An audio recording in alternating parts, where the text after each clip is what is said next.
Lucas Oil AMA Pro Motocross Championship rolls to the Pacific Northwest as Washougal Motocross Park hosts the Peterson Cat National, round 8 of a dramatic 2011 championship fight.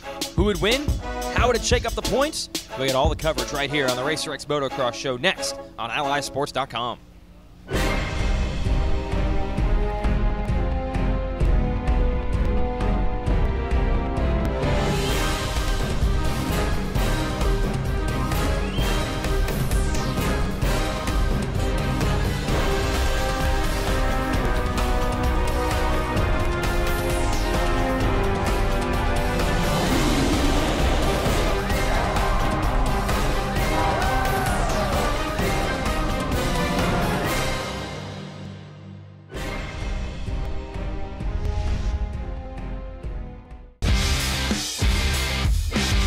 It's the Racer X Motocross Show on AllySports.com.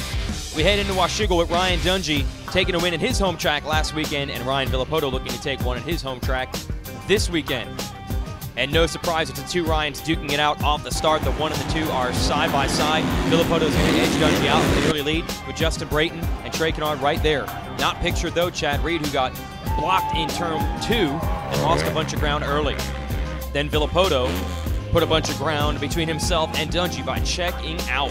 Look at the gap between the 2 and the 1. And Trey Kennard was running strong early in third, trying to challenge the Ryans. They would get away from Kennard in the latter stages of the moto, but he would hold on for third. As for Reed, he had a tough time just getting into the top 10. Here he is battling his Australian buddy Michael Byrne. Reed would end up in 7th. Midway through the race, and just like at Millville, Dungey started to find his groove, and he would catch Villopoto and challenge him for the lead, and the fans were treated to a great battle. Check it out for the whoops. Villopoto's going to jump, Dungey's going to skim. Dungey tries for the lead, but Villopoto's able to beat him to the spot. Dungey's going to try for the lead again.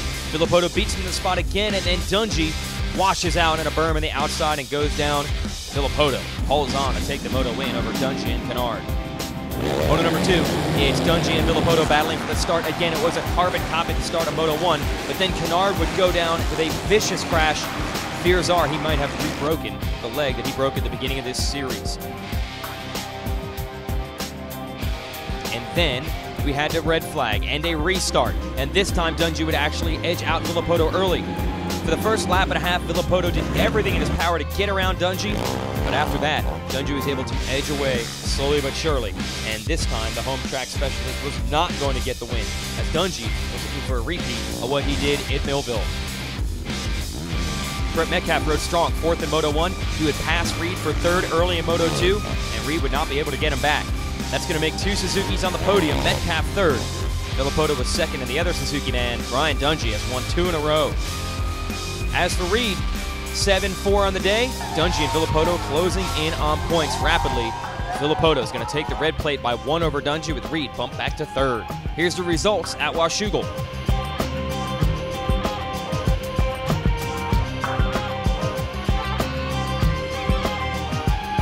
You know, I think it is a little bit of a turning point for my season. Obviously, first podium finish is good. But my riding is really starting to come around a little bit. And I think, you know, the way I finished last year's championship, I'm starting to get back to that point of riding. I don't know. I couldn't really tell you. I mean, obviously in the lights class, I've had problems, bike problems one year, a pretty big crash another year. But as for today, I think everything was going well. Just didn't have it towards the end of the moto there in the second moto.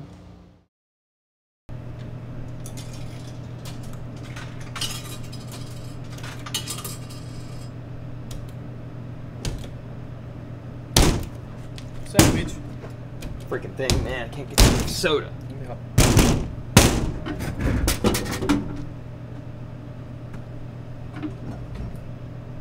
Thanks, Jeff.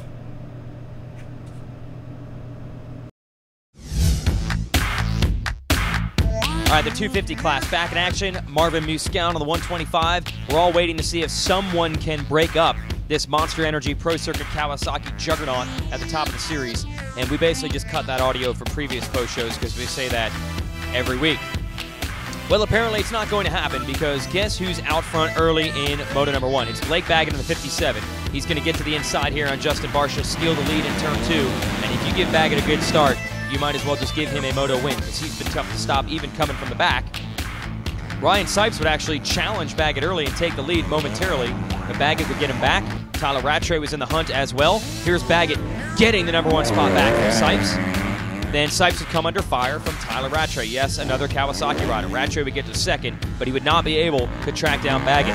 How about Tommy Week, a local product? This is the only race he would race all year. He would ride and finish in 6th. An amazing performance for him.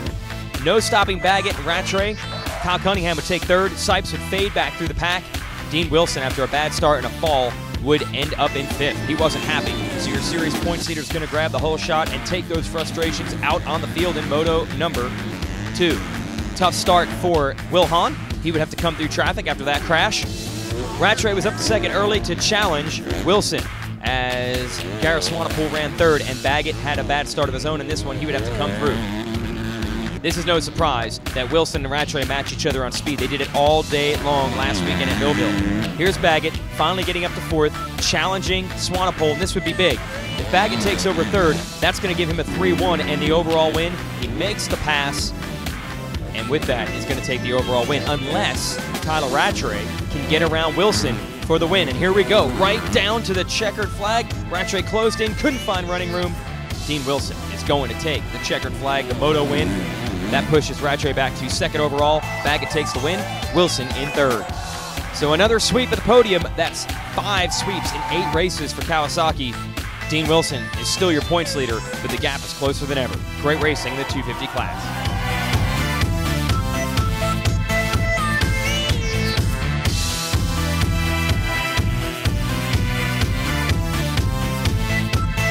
Then I started following Dean and was taking his lines, and they seemed to be a bit better, and managed to put a charge on at the end, and yeah, just wasn't enough. He was riding awesome, and yeah.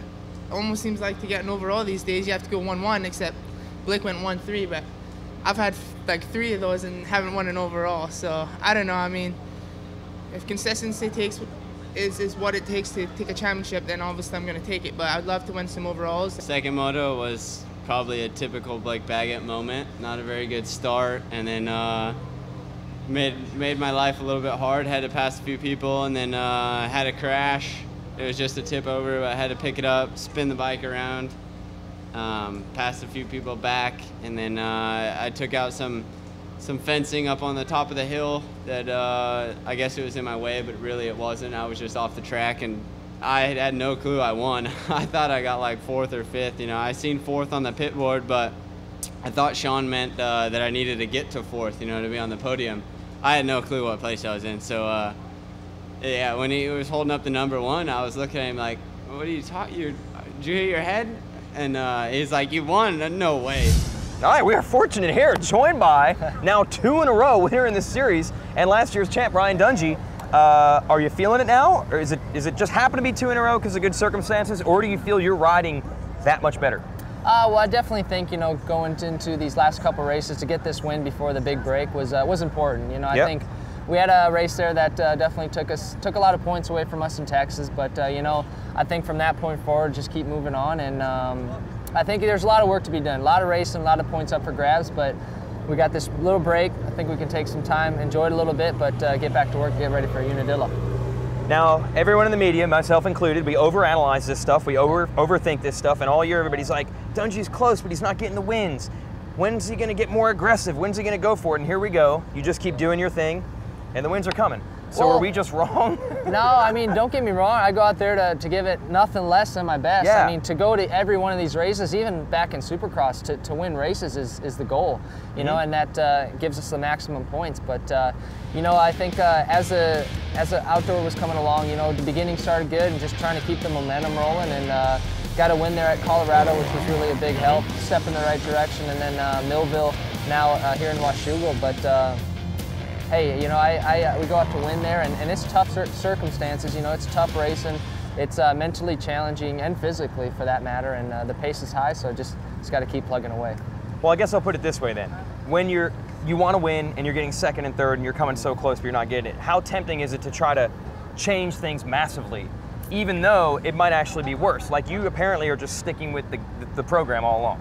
Well, I think it's important to try certain things and to have an open mind. It's really key. But, you know, I feel that the pace is so fast, and we're all so close. Yeah. You know, it's just little minor adjustments. I was talking in the press conference. It's just little bits and pieces. And you know, it's like I was saying, it's amazing what one click of on the suspension, front or rear, to help you adjust to feeling better out there. It's amazing what it'll do. But no, I mean, I think we're trying stuff. I think we're trying to stick till we know what works. And if something better we feel comes about, then we try it. But it's tough, man. I mean, there's some things you try and like, oh, it's better, and then you get to the race and it's not better. Right. So it's a really important. You really know if it's better or it's not before you put it to the test. But just take us through the motos here real quick. You were behind Villopoto in Moto 1. You almost got him, and then what happened? I got right up on him. You know, I felt like I found some good lines, settled in real nice, but then I thought I had the pass made, and then he pinched me off, so I got out of the line, went to the outside in the next corner, and I went to bank off this little pile of dirt. It wasn't too solid, and my back end just spun right around. But you know, I figured, you know, second on the first moto, it's still enough to if we got the win in the second moto for the overall. And you started behind him, then we had a restart, and then you were ahead of him. Was it a sense of relief? You finally were up front in first place on the first lap. Yeah, well, it was really crazy, that restart. You don't really ever see red flags, and I really hope that everything is okay with Trey and stuff. And but you know, it's what it was, and we had to, you know, gear up and get ready for the restart and go out there and still get the job done, no matter what. But got the whole shot, which was definitely a good one of the year, and was able to take it from there, which you know, that's what we work hard for, and sprinting in the beginning and keeping the lap times good. And it was nice to get the win and the overall in the day. You are 1 point away from getting that red plate back that you lost at Texas, so you got to be feeling good. Absolutely. I mean, it's been a work in progress. Times have been tougher. You know, it's those days that you want to just give up and quit. You got to keep pushing, and we have. You know, I think from the team and myself, it was a tough one, that Texas round. But you know, we got to rebound, we got to regroup, come back, and it'll be that much sweeter, and I think it'll mean that much more to pull something like this off. All right, well, congratulations, man, and thanks for the time. Thank you. That's Ryan Dungey with a huge crowd building behind the cameras to get some autographs, so we'll let you take care of that. Thanks for watching the RacerX Motocross Show on Ally Sports. We'll see you in a couple weeks at Unadilla.